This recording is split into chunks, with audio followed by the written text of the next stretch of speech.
তো চলো এখন রান্না বাড়া করি, দেখি গিয়া রান্না বাড়াতে কী আছে, কী করুন রান্না বাড়া।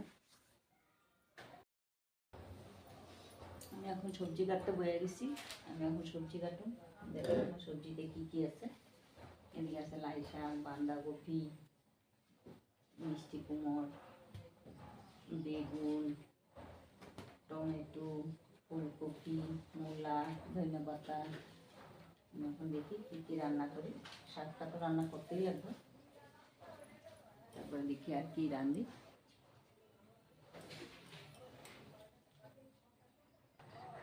এদিকে দেখো ডাইলে আমি মূলা আর সিম কাটটা নিছি, কাঁচা লঙ্কা কাটটা নিছি, ডাইলে দিব। ঠান্ডা দিনের এই যে মূলা দিয়া ডাইলটা যে না, খাইতে অনেক বেশি স্বাদ, সত্য কথা, অনেক টেস্টি হয়। তোমরা কে কে ভালো পাও মূলা দিয়া ডাইল খেতে? এরকম